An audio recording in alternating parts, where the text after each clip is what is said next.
everyone. Let me start by welcoming each of you to the 2023 ACC Football Kickoff.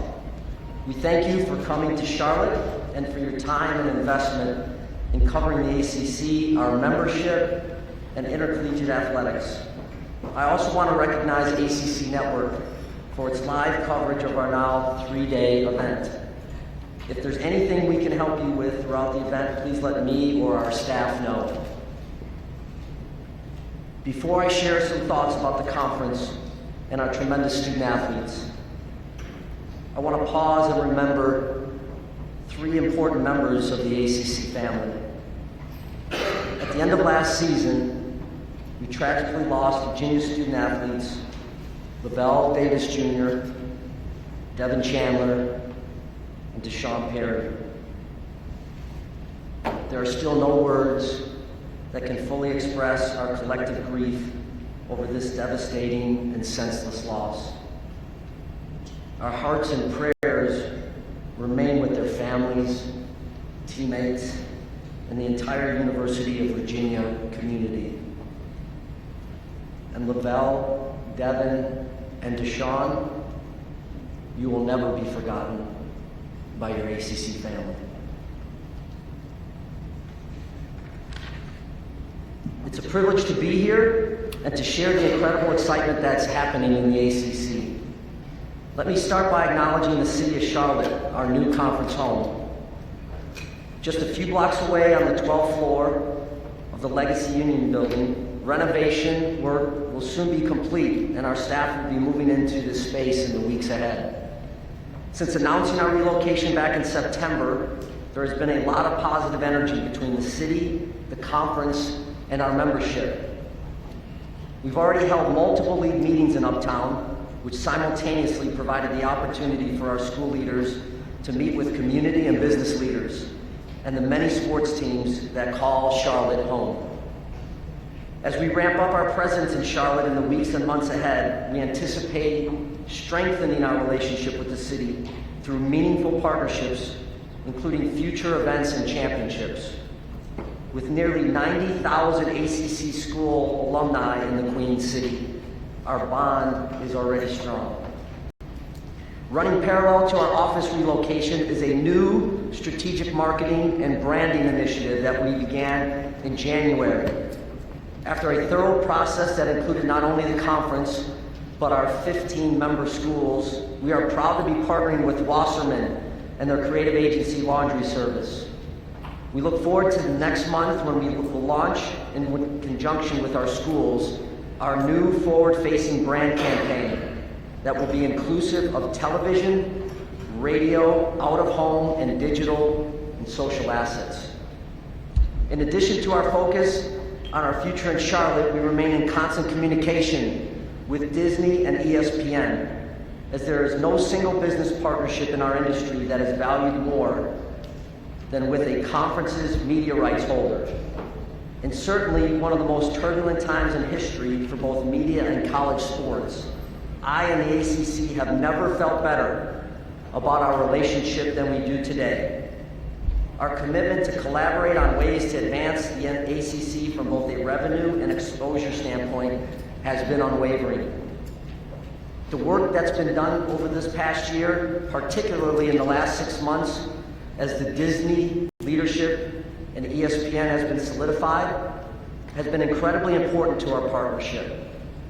Jimmy Pitaro, Burt Magnus, Roz Durant, Nick Dawson, and their entire team have been terrific, and collectively we have, 1, agreed on a comprehensive, mutually beneficial growth and innovation strategy moving forward, and 2nd, put in motion several priority initiatives, the combination of which we believe will transform our conference for years to come.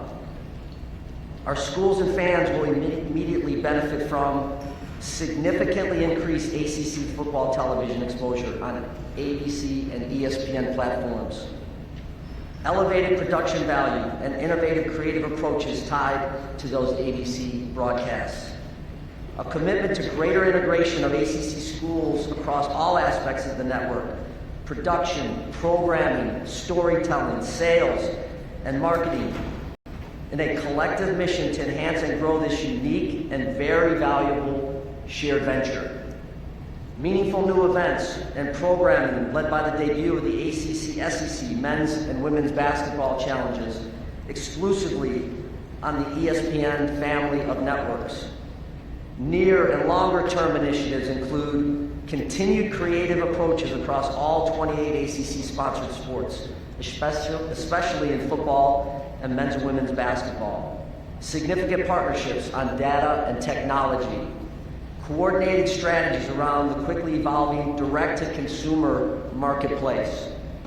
Deeper campus integrations across a range of areas, including programming and production enhancements, coordinated brand positioning, marketing and promotional programs, and most importantly, corporate sales opportunities.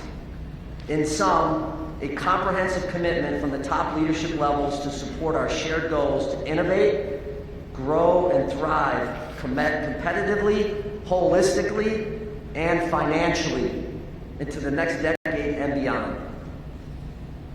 In addition to these future initiatives, there were significant enhancements that took place this past year. In August, ESPN acquired the rights to the ACC Women's Basketball Tournament and Baseball Championship, giving ACCN exclusive coverage to the preliminary rounds of both events. As part of these marquee events, in addition to other championships, ACCN was on site throughout with live studio programming. In February, the ACC announced in partnership with Disney and Ally, whose headquarters are across the street from our new office, that Ally was becoming an official sponsor. In addition to their sponsorship of the league, Ally is the title sponsor of the ACC Women's Basketball Tournament and Women's Soccer Championship, and was the presenting sponsor of the 2023 ACC Women's Lacrosse Championship. Our relationship directly benefits our 15 member institutions, 28 sponsored sports, and nearly 10,000 student athletes. We are also thrilled with our collective commitment to the support and advancement of women's sports, and I applaud our Disney and ESPN partners for working aggressively to foster this amazing relationship.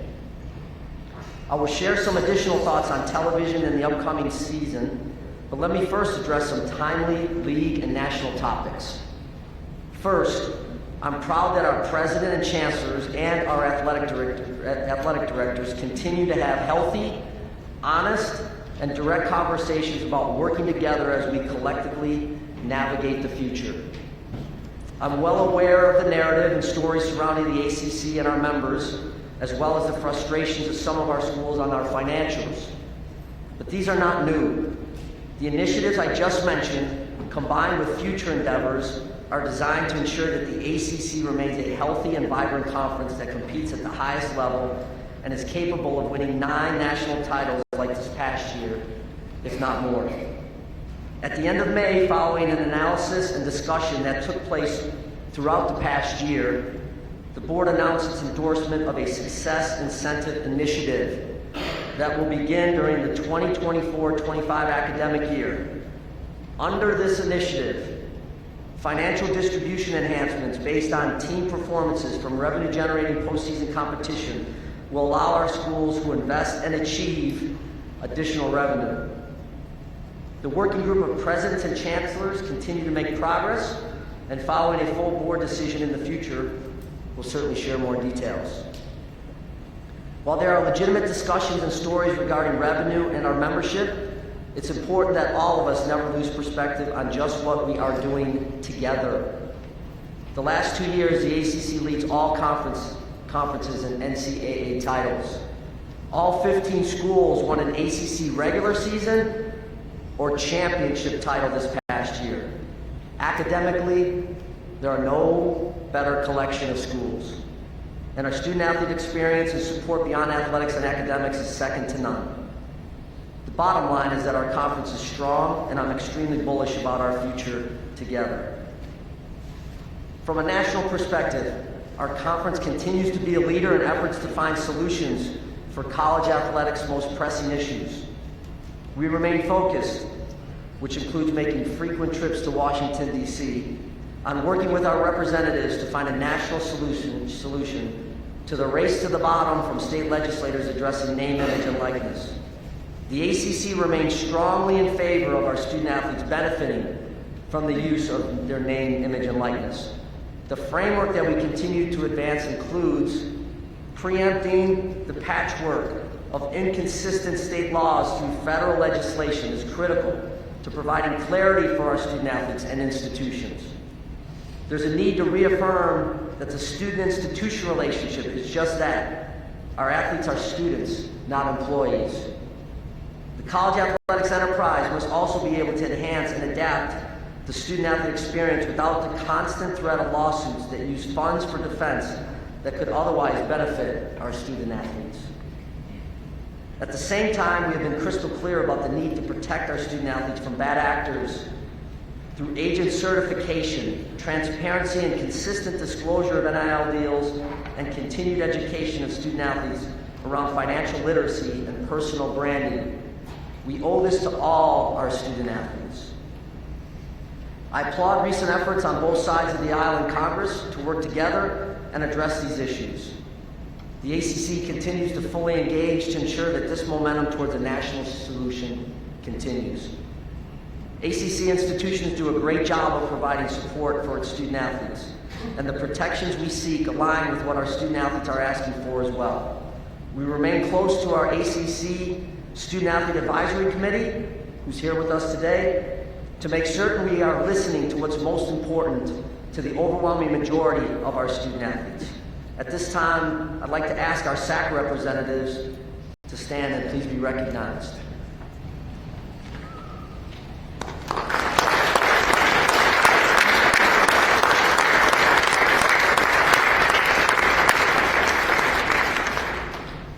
Our student athletes and those that compete in other leagues represent not only themselves, their families, schools, and conferences, and even their countries. As we look ahead to the 2024 Olympic Games, consider this.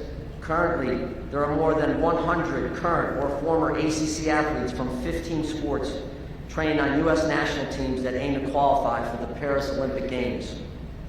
The 2023 FINA World Championships began on July 22nd, and 11 different ACC swimmers will represent Team USA and their schools on the international stage. Team USA's opening match of the 2023 FIFA World Cup this past Friday, 5 ACC athletes from 4 different schools wore the red, white, and blue as Team USA seeks to claim its 3rd consecutive championships title this summer. Speaking of the Women's World Cup, a total of 29 current and former ACC student athletes representing 9 different countries are competing on this year's biggest stage. College sports has been incredibly important and successful in providing broad-based programming and educational opportunities for young men and women, which is why it is imperative for the college community to address today's challenges. Wherever possible, in addition to any assistance we receive from Washington, D.C. How might the college community and the ACC continue to lead in order to bring more clarity and sanity to the current environment? First, NCAA regulations currently prohibit inducements and pay-for-play. These restrictions must be addressed via a robust national enforcement effort to the extent possible within current state NIL laws. Second, NCAA regulations currently prohibit boosters from engaging in recruitment of prospects. The reports of booster engagement and recruiting through collectives and other efforts under the label of NIL are widespread. I will repeat, I strongly and the conference strongly support student athletes' ability to monetize their name, image, and likeness through endorsement contracts, social media opportunities, and other legitimate NIL activities. Payments by boosters tied to attendance at a specific institution is not legitimate NIL activity. Third, we must act to develop guardrails to ensure that student athletes have access to NIL opportunities untainted by inducements, as well as reliable information about legitimate NIL opportunities and value.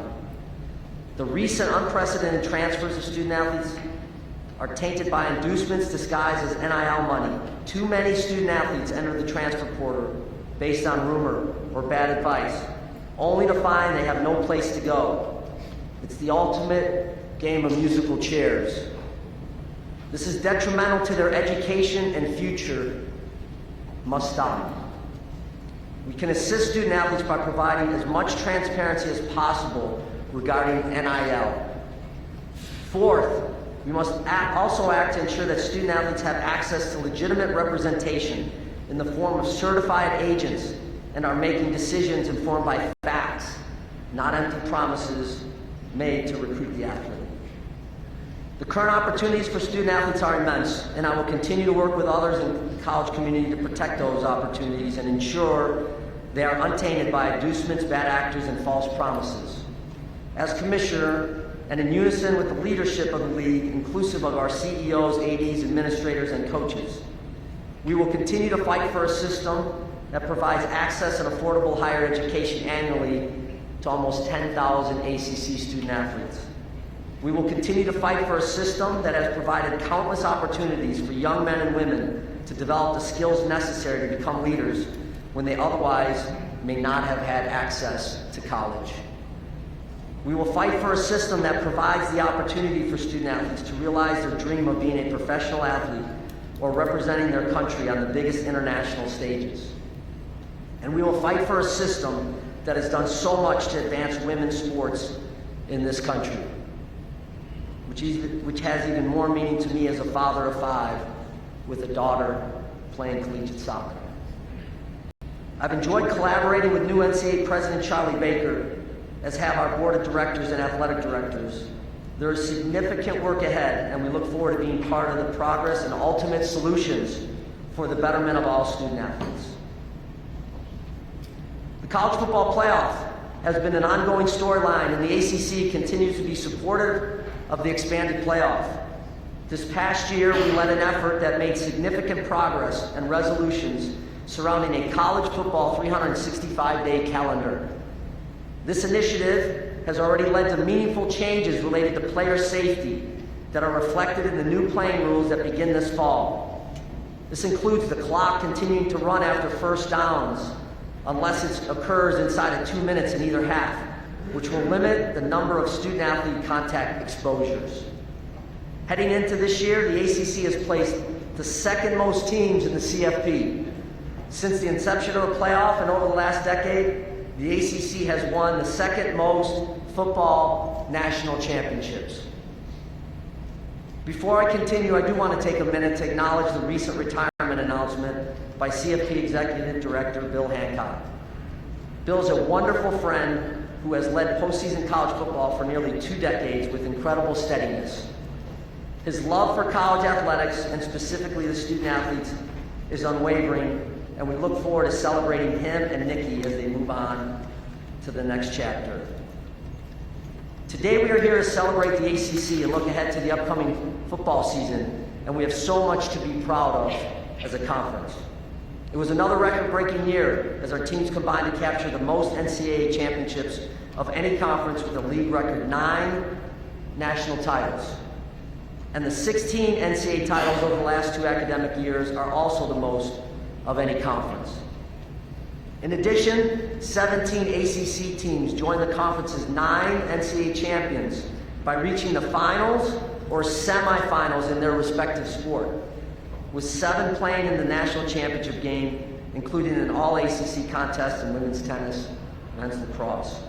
16 ACC programs finished the year ranked either number 1 or number 2 in the final polls, the most of all conferences. And in the final Learfield Directors' Cup standings, 6 schools ranked among the top 20, the 21st consecutive year that 4 or more ACC schools have placed in the top 30 nationally. From an academic perspective, there's no stronger collection of institutions than those in the ACC. Whether it's national academic rankings, graduation success rates, academic performance rates, or other lists of distinction, this league shines. Each month, I invite student athletes to join our full staff meetings, and we hear countless stories from them that the opportunity to leave with a degree, sometimes multiple degrees, is priceless. This is another area that hits home, as this past spring our oldest son completed his second ACC degree while finishing his eligibility as a track student athlete. And he's just one of many examples within the conference. Beyond the classrooms and athletic competition, the ACC remains committed to the ongoing work in racial and social justice, health and safety, and professional development. 2 weeks ago, we held the 2023 ACC Unity Tour in Washington, D.C. This year's event followed the inaugural tour that took place in Selma and Montgomery last summer, which is absolutely amazing. During our 4 days in D.C., 10 representatives from each of our 15 schools participated in an immersive experience called Awareness to Action. It was an incredible trip that allowed us to celebrate the 60th anniversary of the March on Washington and experience the National Museum of African American History and Culture and the U.S. Holocaust Memorial Museum. The visit also included a gender equity in sports panel sponsored by our Orange Bowl partners. In May, our league partnered with the U.S. Council for Athletes' Health to further the 15 institutions' collective commitment to providing comprehensive services to our student athletes. The partnership is overseen by the ACC Healthcare Administrators Group, which includes experts from each of our member institutions. We collaborate on conference-wide athletic medicine, health and safety initiatives, including the league's annual Health and Safety Summit. In addition, ACC sports medicine professionals now have 24/7 access to the Council's membership platform strategically designed to assist our schools in providing unsurpassed health care. Our league and member institutions continue to be committed to broad-based programs and the opportunities they provide. On July 1st, our league officially welcomed gymnastics as its 28th sponsored sport and 15th women's sports offering. The 15 women's sports are the most among our peer conferences, and no other peer conference sponsors more than 28 sports. We are 37 days away from when ACC football kicks off the 2023 season. I know there is great excitement and anticipation. We welcome 2 new head coaches to the league, Georgia Tech's Brent Key and Louisville's Jeff Brown. Both are terrific additions to an outstanding group of coaches currently in the ACC. Following the 2022 regular season, we announced Alberto Riveron as the new ACC Supervisor of Officials. Al joined the league after serving as an NFL rules analyst the past few years and was previously the NFL's Senior VP of Officiating. He brings a distinguished 30-year career as both an NCAA and NFL on-field official and an officiating administrator. Al just finished the league's football officiating clinic last week and will be available later today in this room. During that time, I encourage you to ask about our efforts since his arrival, his campus travels to meet with the coaches, and his collaboration with our officials. This spring, we hired 8 position supervisors who have all worked in D1 college football, and all but one currently serves as an NFL official. During the season, these supervisors will assist in evaluating every ACC game to ensure consistency across all on-field officiating positions. Once again, the ACC's non-conference schedule is arguably the toughest in the country. 25 games against Power 5 opponents, 11 non-conference games against teams ranked in the final 2022 Associated Press Top 25 poll, 27 games against opponents that appeared in a bowl game last year, and 11 non-conference games against teams in ESPN's 2023 Way Too Early Top 25. The season will begin on Thursday, August 31st, with our teams featured in 12 games over 5 straight days. No other league plays across all 5 days on Labor Day weekend, and this is the 5th time in the last 7 years. And yes, I'm planning to try to get to every one of those opening games. If you want to join me, please let me know. I'll take you along. Last summer, the league announced that 2023 would be the first of its new 3-5-5 conference scheduling model that provides significant enhancements, the most important of which is that our student athletes will have a chance to play every school, both home and away, over a 4-year period. The model eliminates divisions, with the top 2 teams based on winning percentage competing in the ACC football championship game at the Bank of America Stadium on the first Saturday of December. Following the regular season and championship game, our teams will have the opportunity to compete in the college football playoff or participate in a bowl game anchored by our partnership with the Capital One Orange Bowl. The ACC has 12 amazing bowl destinations throughout the country that all provide memorable experiences. As I indicated earlier, and in conjunction with our partners at ESPN, we have significantly increased ACC football television exposure on ABC and ESPN platforms.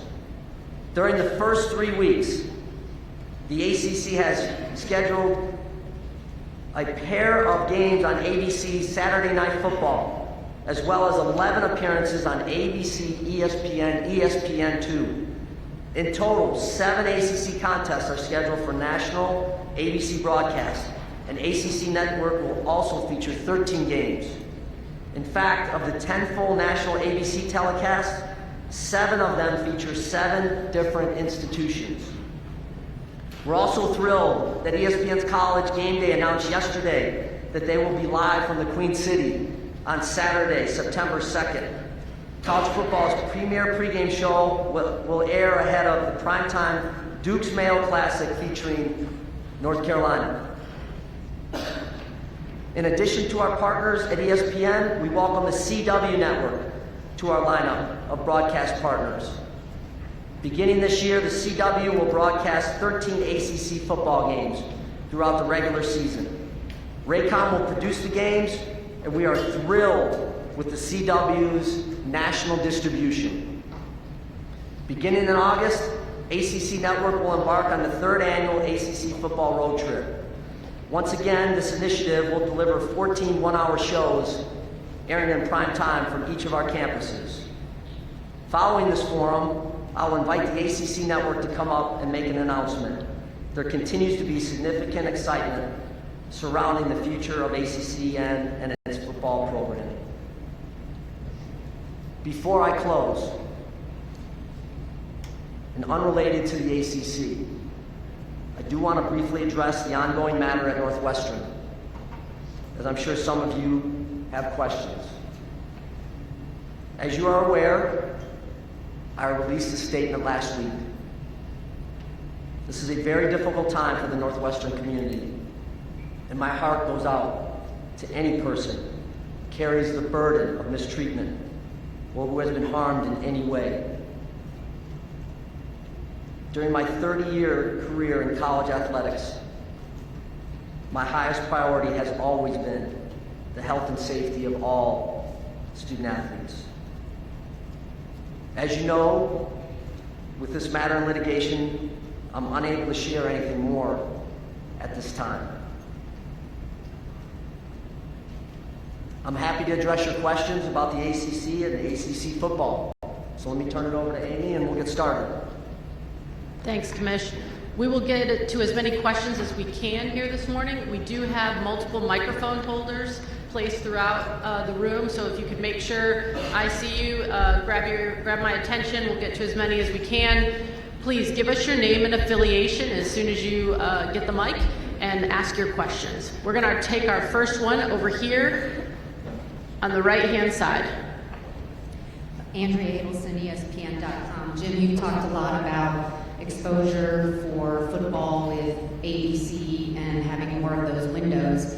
With the preseason expectations for Florida State and Clemson headed into this year, how important is it, do you feel, for the ACC to be able to capitalize on some of these bigger windows with some of its marquee programs to help change the perception and the narrative of the league? Good question, Andrea. I think for all of us, you get into the competitive ACC season and it's a little bit of a cannibalization. So your point of differentiation, I think for all conferences, ends up being the non-conference games. And so we have to get off to a really good start. It doesn't negate having a really good season if you don't, but if you stumble once or twice, it's really difficult to overcome that. So you mentioned a couple of our teams, and I think we have a whole host of others that also can have a really good season. And you know, sometimes our ranked teams act just like that and perform right off the gate in a high level. But sometimes those teams that aren't ranked or maybe at the bottom of the top 25 really start to gel. So I'm really excited about it. I've had a chance to, you know, really dig in.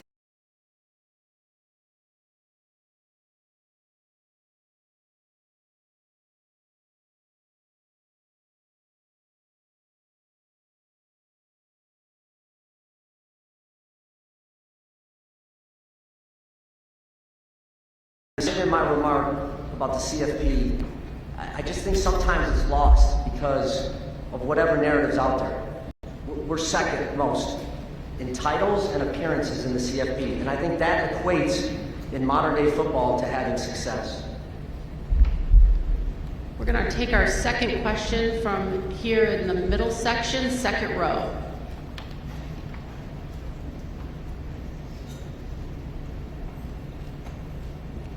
Royal South Carolina Bliss. Commissioner, a year ago in this same room, you mentioned guardrails and mandating NIL. Players seem to love it, but coaches seem to have a disgruntled about players being able to make money off their name, image, and likeness. Lane Kiffin recently mentioned college football being a complete disaster right now with the NIL. What are your thoughts on the college football as a whole, and do you think it's just a disaster to have the NIL in totality? Yeah. I think here is where name, image, and likeness is off the track, and that is what I described about Washington, D.C. For certain, the student athletes deserve the opportunity to engage in name, image, and likeness, and I had a chance to address that group yesterday, and we've been a strong proponent of it. Where it's really difficult is these disproportionate state-by-state rules and legislation, and that's what we're trying to change. You know, I think as you look at the NCAA and the history of it, we've kind of all raised our right hand and indicated, hey, we'll follow these rules. We may not like all of them, but we'll follow them. But the current NIL legislation is so disproportionate about what you can do in one state versus another state. And I think that's part of the frustration that our coaches are faced with. And so having some kind of federal legislation that allows some opportunity for there to be consistency across competition. And I say this, when you have inter and intrastate competition, you want fairness in everybody playing with the same types of rules. And so that's why Washington, D.C. and Congress has been really important, and we've made some strides. But I would also say that it's not probably ready for public consumption now. We are thinking about a plan B if we can't get help from Washington, D.C., because that's, I think, the biggest difficulty that our coaches are faced with. But it's not going away, and nor should it go away. So this isn't like the NIL at some point is not going to be around anymore. We need to continue to do it. And the final thing I'll say is I want us to continue to make sure literacy is a very important part across our campuses and within the conference, that our student athletes are understanding their opportunities, their brand, and they may engage or they may not engage, but they have that opportunity. Take our next question in the back with our television folks. Pete Hannity from WSPA TV in Spartanburg. Two quick ones. A year ago in this room, you were answering questions about the future of the league. You just addressed that you hear the talk about the financials. What steps maybe have been taken in the past year to have a better pathway forward for the conference? Then if I could also just have you give a synopsis as to how the CW package came together and how quickly that was all done to get where you are with that. Yeah, thanks, Pete. I would say this, the league is healthy. It just is. And certainly there's rumblings. Again, we all saw what happened in the springtime. But the group has come together in a way, to me, that demonstrates they want to work together to find solutions. And your question about what solutions has the conference come forward with? Well, we've worked with Fishbait on our 8-point plan, generating new additional revenue. The ESPN partnership is really strong, and ESPN and the ACC are completely motivated together to generate additional dollars. You see that the conference presidents and chancellors have initiated the Success Initiative and Success Incentive Initiative, which is going to distribute dollars in a disproportionate way. We've never gone down that road before in the ACC, and I'm not sure many conferences have. And so revenue generation continues to be a priority. But let me be clear also, this league is third right now in revenue as we go forward into wherever the next TV deals are for other conferences. We've looked at it, we've had multiple TV consultants are. Third is certainly a good position, but we want to gain and gain traction financially in order to close the gap with obviously the SEC and the Big Ten, who have leapfrogged everyone. I think one of the presidents said it best. Are we chasing a dollar amount or are we chasing success? And I think there's a difference there. If you're chasing a number, it takes you down a different path. If you're chasing success competitively in football and basketball and all of our sports, then I think every institution has an idea of what they need. So again, I feel really strongly about this league, and I think people are missing it when they're not paying attention to the results of how well the conference has done. So it will continue to be a priority and certainly has the attention of everybody from our board on down. And then the CW relationship, listen, we've had a great relationship with our TV partners. You know, Raycom has been a wonderful partner of the ACC forever, and they were incredibly helpful along with ESPN in getting the CW. And I think all of you understand distribution and eyeballs and being able to be visible in all of the regions that our schools are, but across the country. And that was one of the things when I came almost 2.5 years ago, the frustrations that we had about, I can't find my team, I can't find some of the games. And so they came in and took the place of Bally's, who we appreciate the relationship that we have, and Raycom will produce the games, and they'll be distributed on the CW, and CW is getting into sports, etc. I know they have Live Golf, and that's getting a lot of attention for different reasons, but we are really excited about that. I think Dennis Miller was going to try to be here from the CW from Los Angeles. I'm not sure he's here, but if he is, maybe raise your hand, and if you have any questions later, you can kind of go over and see him. But excited about the CW. I'm going to take our next question from our left-hand side in the middle. Hey, Commissioner, David Hood with TigerNet.com. In talking about the revenue gap versus the results and trying to find more money and working with ESPN, how do you keep the schools like Florida State, like Clemson, that have spoken out publicly, committed while trying to bridge what may be at some point a $40 million gap? Do you think that gap can be bridged to maybe not to $40 million, but hey, we can get you to within $15 million, $20 million? I think that's the right approach to make it. Instead of trying to get to a number, try to bridge it as far as you can. And I think how you get it done, you work collaboratively. And that's what we've done. And those two institutions have been terrific to work with. I mean, they have great leadership.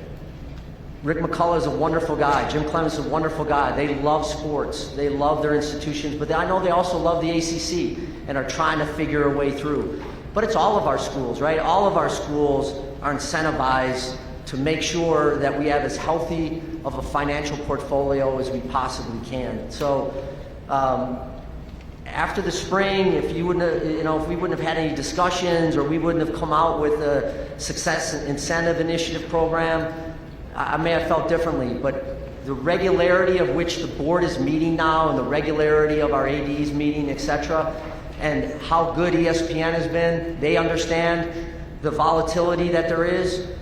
But they also are looking to grow financially based on some of their, recent events. So you have a lot of mutually beneficial outcomes in this thing. So staying together, working collaboratively, working strategically. And we have some other things that we're working on. I can't address with this group right now that are pretty exciting to try to address that revenue gap. Take our next question from the back on the aisle. Hey, Jim, David Hill with ESPN. You talked about lobbying in D.C. regarding NIL. I know some of the potential options that are out there would include a third-party government entity that would oversee this. How comfortable are you with the idea of sort of outsourcing NIL oversight to a third-party government-run organization? Well, we got to look at all of our options. If that ends up being the best one, and everybody is, in line with that, then you have to do it. Then you have to do it. It starts to get, you start to get leakage about kind of controlling your organization and the association and making decisions when you go to Washington. So there's always some danger there. But we have to do some things differently. And so if it ends up being in that kind of structure as you described, David, then we're going to have to do it. We're going to take our next question. Nope, come on back up here. We're going to take our next question. Third row.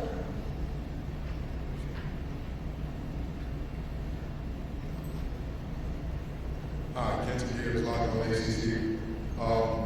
You talk a lot about where you are in terms of the conference and looking at growing and expanding and bridging that gap. One of the biggest fish that's out there that people constantly whisper about with the ACC is a team that's on that slate of televised game for the ACC is Notre Dame. Is there any progress towards getting Notre Dame to join as a full member of football as well, or is that not something that's on the table at the moment? Yeah.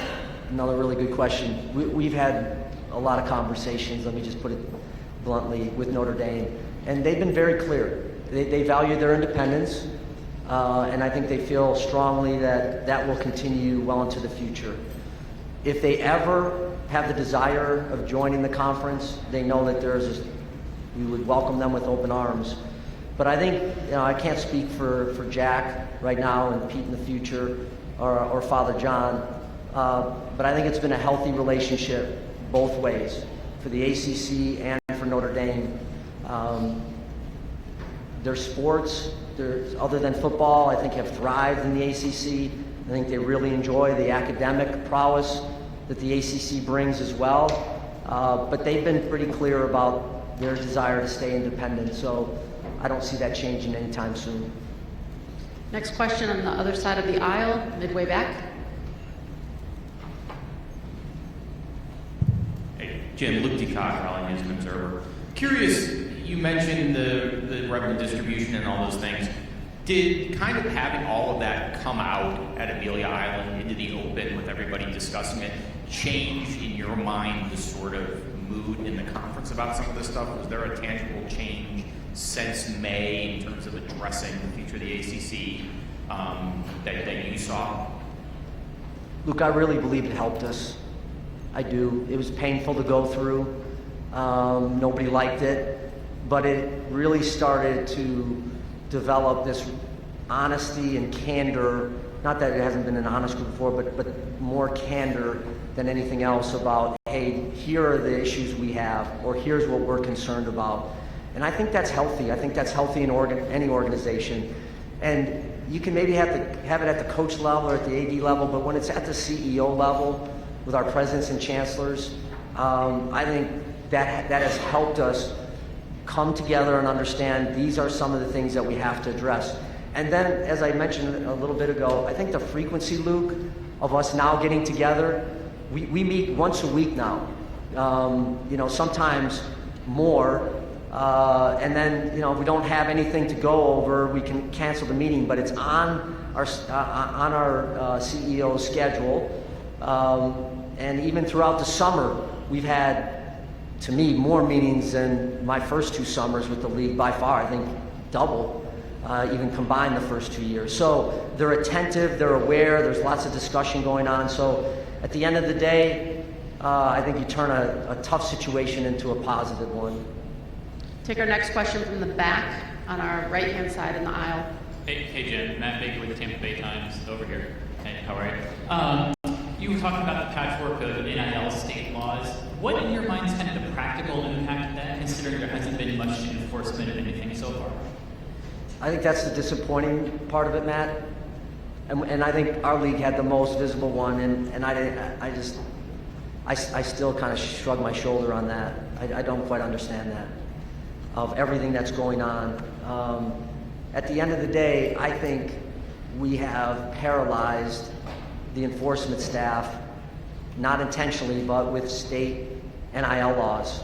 And they're not sure exactly the enforcement abilities that they have, etc. That's why some kind of consistent language across the country would allow their enforcement staff, to me, to be a lot more successful in doing the work that they need to do. So I think that's part of the earlier question of, you know, the frustrations of the coaches, etc., that they have, and our athletic directors and even chancellors. And it causes some disruption in your own league with our 10 states, because they all look different, the laws do. So I'm hopeful we can get there. I really do. And I think we've made a ton of progress over the last 2 or 3 months. And a lot of us have almost lived in Washington, D.C. because of the frequency of meetings with both sides of the aisle. So I am cautiously optimistic that we can get something done. Next question, we're going to stay in the back on the right-hand side. Hi, Jim. Joe Obius. I understand the belief that they're students, not employees, but are there contingencies that you've discussed with the presidents or other commissioners in the likely event that the courts decide differently in the next couple of years? You have to be ready for anything, Joe. You know that. This is a fluid, changing landscape. And what a student athlete and their experiences, and being able to get support and monetize their name, image, and likeness, what that looked like 10 years ago versus today. We have to be ready for almost anything. The courts have been active all the way up to the Supreme Court, so it would be naive for us to think that, hey, we can just kind of do this thing ourselves without much interference. So we'll have to continue to look at it. I know that is not the desire of the ACC presidents at all, but at some point could be a reality. Next question down here right in the front on the second row. Commissioner, with the college football playoff expanding, you mentioned the non-conference schedule. For example, Florida State, they have upcoming home games with Alabama and Georgia, two of the top programs in the country right now. With the playoff expanding, do you anticipate more of these home in the future? How can that help lift the profile of the ACC as a whole? I think they go together. They're interconnected. And with the expanded playoff, I think you're going to see more of those kinds of games, because you can suffer a loss, and maybe even two, and still get into a 12-team playoff. So, the unique thing about scheduling is it's done individually, so the conference office doesn't have a lot of influence on it. We've tried to set up some games like we did in Ireland, which will be great. It's a conference game. But I commend our schools that are playing difficult non-conference games. And what I'd like to see in the selection moving forward is there being more emphasis on the games that you are playing, right? And what's the totality? What's the resume look across a 12-game schedule? Not just what you've done in your own conference, but who have you played in the non-conference schedule? So look forward to those games and many more that you've described. We're going to take our final question right over here on the aisle. Jim Teal from the Times-Dispatch in Richmond. How close are you and your fellow commissioners to finalizing the revenue distribution from the expanded playoff? And what impact will that have on what formula you eventually finalize for your success initiative? Yeah, those also kind of go hand in hand, David. No, we don't know all the financials just yet of some of the postseason, so that's going to work into it. But I know that the group is eager to get this finished. This is not another year away or anything like that. We're going to input it next year. I think they really are interested in a short order getting something done and structured in a way so everybody kind of knows what those financials potentially look like, not knowing all the numbers. So I would say more near term than longer term.